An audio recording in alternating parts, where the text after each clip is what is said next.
like to welcome Masood on this call from Afghanistan, who is the first person I met from that country fighting for the entrepreneurship and not fighting the war, right? And not fighting in violence, but fighting in peace. And since as we initially discussed before we started the recording, obviously when we met through the Global Startup Awards last year, you participated in the competition. This year you're coming back again, and I found your story really interesting, and I had this feeling that since everyone is only hearing the bad things about Afghanistan, talking about the Taliban, talking about the war, all the violence, it finally I meet someone that is working for the entrepreneurship in the country that we don't know anything about in Afghanistan. What is going on in the startup scene? What is going on in the entrepreneurship space? I wanted to grab this opportunity to record this conversation with you, so we could share it with our audience, to really learn about what's going on in Afghanistan when it not comes to the violence, but when it comes to entrepreneurship. So first of all, I would kindly ask you to introduce yourself and say a few words about, your initiative.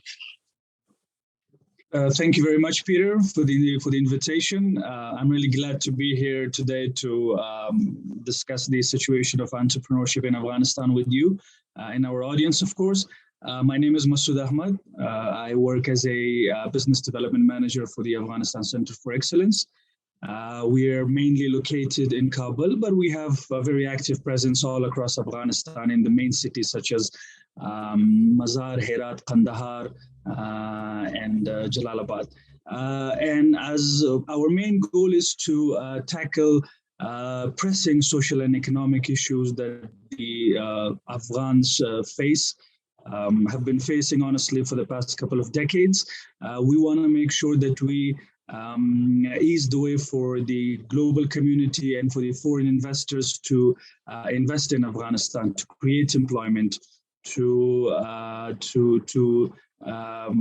make sure that the Afghan youth can be heard globally. And as you know, that Afghanistan is more than just the bombings and the suicide attacks and the power cuts and all these issues.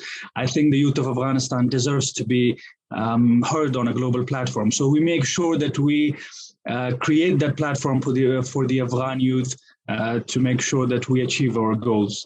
One of our divisions, one of the ACE's division is Daftar, which aims to provide entrepreneurship services to Afghan youth, those who wants to, the startup community mainly, who wants to start their business in Afghanistan. We want to make sure that we ease their transition into making sure that they are successful.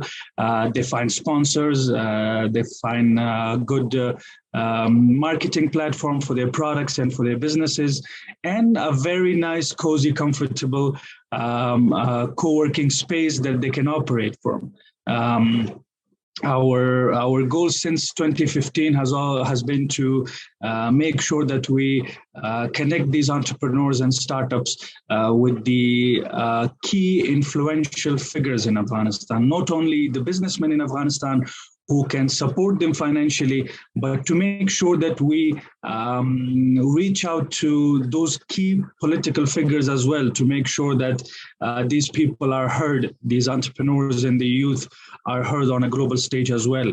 And as part of this program, back in 2018, we hosted the Get in the Ring global competition in Kabul. It was the first time that was hosted in Kabul, and dozens of youth from all across Afghanistan participated in that. Everybody had their own business idea, and they all joined this competition, boys, girls from all across Afghanistan. ACE is proud that it hosted this competition at the Kabul Serena Hotel with the presence of the media, not only the local media, but the international media, the business owners, the key influential figures from Afghanistan. And we had a winner who was eventually invited to the main event in Portugal.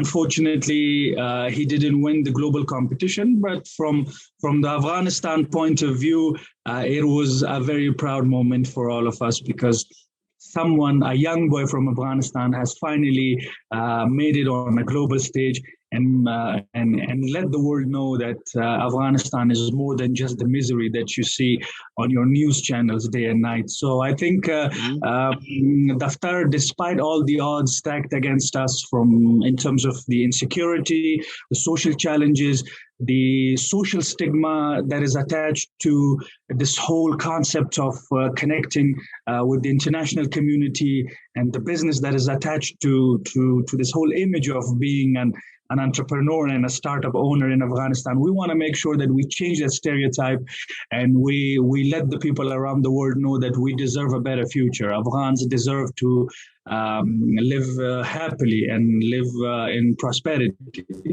So I think I personally am really glad that we finally have this opportunity to discuss the situation in Afghanistan with everybody around the world, from wherever they can hear us, and are willing to provide support to the Afghan entrepreneurial community.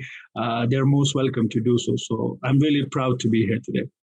How should we imagine the everydays in let's say Kabul for an entrepreneur? It's not easy to simply put. Because not only in terms of the financials, but also in terms of the mentality in Afghanistan. So I think the youth is very motivated, especially after 2002, when the international community decided to have a strong presence in Afghanistan in terms of social and economic perspective, and to make sure that they also have some cultural influence as well, to make sure that the Afghan youth basically test the Afghan youth's capability and potential, whether they can make it on a global stage or not. So it's very difficult to get into that mindset of an entrepreneur to start a business in Afghanistan. Even if you have money most of the time, it's not easy to wrap your head around what's really happening in Afghanistan, and who do you have as a support with you? How are you gonna obtain a business license? Where to find a secure place that you can comfortably work in.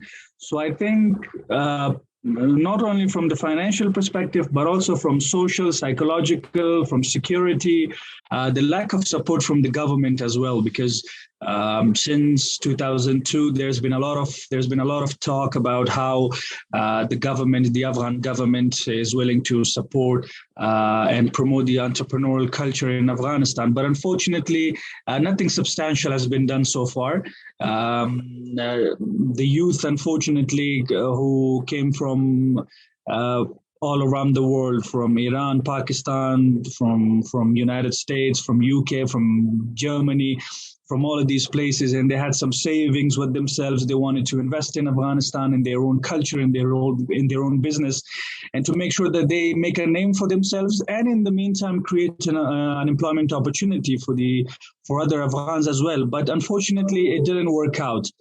The lack of support has been a huge problem. It's really unfortunate that many of our international partners, their focus has mainly been so far on the war aspect of Afghanistan, and not to make sure that to support the entrepreneurial culture or the startup culture or the business culture in Afghanistan. So we see a lot of influential journalists coming to Afghanistan, and they do absolutely nothing except cover war. So to me personally, it's very heart-wrenching to see your country being portrayed as a monster day and night on the international news channels. And that's unfortunately the power of media, that they don't use for only the good things, but mostly for the things that the so-called clickbait. kind of things that everyone wants to hear about.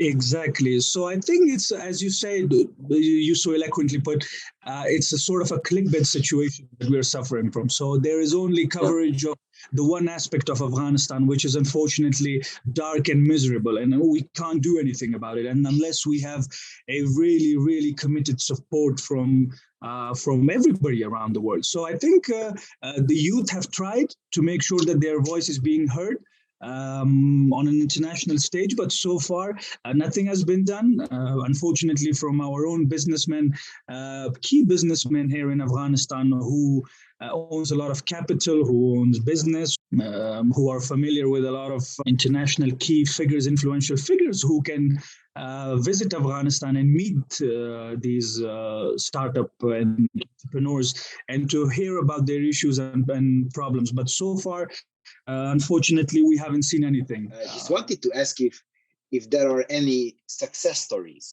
Yes, Daftar has been fortunate to support such youth who have the potential to not only make it in Afghanistan, but to prove themselves on a global stage as well. We have some very good examples, such as there is this application called Ihtisab, which provides security alerts to you. You just receive notification on your phone that they just give you security notifications basically as to what is happening all across Kabul, and so it's sort of an alert application that making sure that people stay safe and alert in terms of the security. We also have other online shopping websites who a couple of youngsters decided a year or 2 years ago that they would like to change the concept of shopping in Afghanistan. So online shopping, unfortunately, was a totally strange concept until 2018-19. But now, fortunately, we have websites and Instagram pages who these business owners are trying to reach out to people, reach out to their customers, and get products and services delivered to their homes. The owner, the businessman, actually is based in Washington, but he's providing services all across Afghanistan and in the United States in terms of connecting the buyer and the seller and getting rid of the middleman. There's also a couple of other examples I can give you. I can just go on, but there are a lot of not only big, influential, but very small examples, but very, very important in terms of the Afghan economy that the startups are doing to make sure that they promote the entrepreneurial culture in Afghanistan. What is the size of the startup ecosystem? How many startups are there in the country? Unfortunately, I cannot give you an exact figure, but I'm sure that we have from between 100 to 300 startups so far only in Kabul. I'm not sure what the situation really is all across country, considering the insecurity in the remote regions. But in the capital, between 100 to 300 startups are successfully operating despite the pandemic and the lockdown that we are all faced with. I think they have done a tremendous job to making sure that they adapt to the work from home module as well, and to make sure that they retain their staff and customers, and to make sure that they sustain the quality of their products and services as well. So I think it's not a very impressive number, Peter, but we are slowly, gradually, but definitely getting there. How is the internet access, in Kabul or in the country? Is it easy to get good enough internet access for everyday people, or is it also challenging? Initially, it was not good.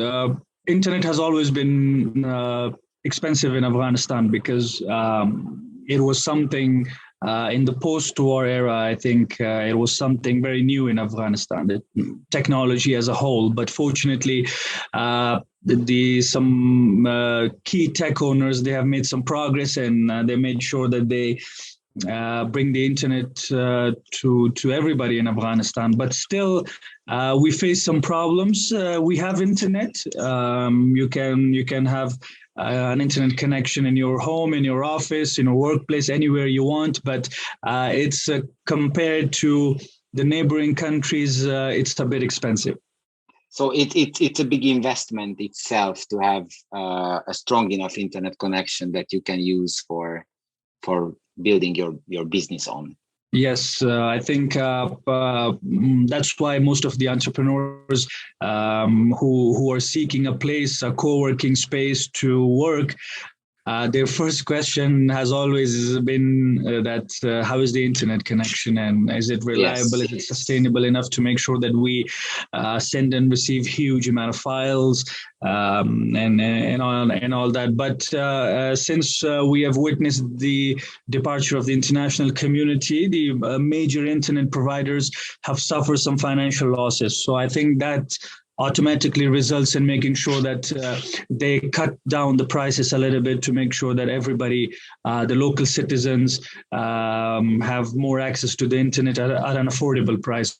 So I hope that's the case, and I hope that happens soon. What is the COVID situation now? So the government actually imposed a partial lockdown for 3 weeks, which ended just before Eid, the 3-week period. But after Eid, I think the government will have a plan to impose another 1 week or 2 week lockdown, especially in Kabul. But I think at the moment, unfortunately, the COVID cases are on the rise, and it's mainly due to people traveling from and to Pakistan, to India, to Iran. So there's been a carelessness on the government side as well on all these countries, because there should have been some restrictions on the international flights so that we take care of this thing. But unfortunately, so far we are witnessing a spike in numbers. But hopefully, with this imposing a 2-week lockdown after Eid, we will manage to get the situation under control a little bit. How is all these bad things like the violence and the war and the Taliban, how can entrepreneurs can realize that in their everyday lives in Kabul? How is it affecting your everyday lives? I think it's severely affecting not only financially but mentally as well. But despite all that, with the booming business in technology, commerce, fashion, art, Kabul is still a thriving home, could be a thriving home for your next venture. And it's so far, I think it's no surprise that some of the most ambitious individuals have wanted to take advantage of this vibe. I think we, as you might know, that we are known around the world as the most resilient people on earth. And I think that can somehow be liability sometimes, because it sort of creates a mindset in the youth that we are always under some sort of we are always playing the victim card sort of thing to say.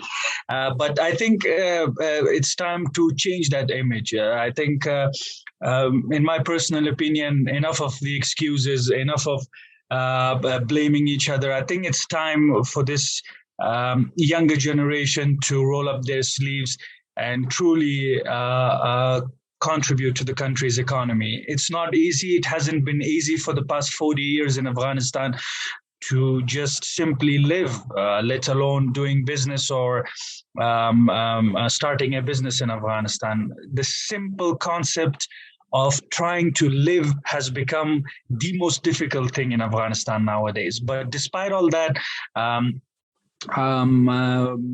there are people, there are businesses, there are the startup community, and especially Daftar, who wants to make it easier for the younger businesses to have a footprint in this capital city. In my personal opinion, we should not only focus on the negative of Afghanistan, but also connect with the youths from across the world to share our experiences, our ambitions, our dreams with each other, and to learn from each other. How is English language skills? Because your English is perfect. In my personal opinion, in Afghanistan, doing business in Afghanistan in a local way, in a local traditional way, the Afghan way, I would call it, that doesn't require for you to speak multiple languages. You can just speak the 2 or 3 main native languages of Afghanistan, which is the Pashto, Dari, or Uzbeki, and you can just go on with your day and start a business. But if you want to connect with some really cool people such as yourself around the world, Peter, then I think it's very important, especially for the youth, to at least be able to communicate in English. And I think it has become now a very important part of this whole contemporary culture of doing business in Afghanistan. So there's this elite club, I call it. That's this sort of not more than 40 or 50 or 100 people who are just, they have the social elite club who are communicating in English with each other, communicating in French and in Arabic, in Urdu, in Hindi. But the common people, I would say they're communicating in our own native languages. So the idea of communicating in English and making it a sort of, normal thing in Afghanistan this whole concept hasn't sink in yet. So the younger generation, mostly, I would say, no, they don't communicate in English unless you work with an international NGO or with United Nations or some of these renowned organizations. Then, of course, communication, exchanging emails, conferences, meetings, whatever, they all take place in English. And talking about ACE, your organization, how can you put this project together financially? Well, ACE is entirely privately owned. The owner is Afghan, Mr. Said Suleiman Fatimi. He's a very, he's an influential figure in Afghanistan. He has done a lot for both the private and public sector in Afghanistan. He completed his education in the UK. So he's quite an ambitious guy. And ACE, fortunately, is privately owned. We don't take funds from either the government or the international donors. We just implement the projects that are within our scope, and just we try to make a living out of that. Do you seek profit? So since Daftar is one of the divisions of the Afghanistan Center for Excellence, for Daftar, we don't seek that much profit. We just want to make sure that this whole entrepreneurial culture is promoted in Afghanistan.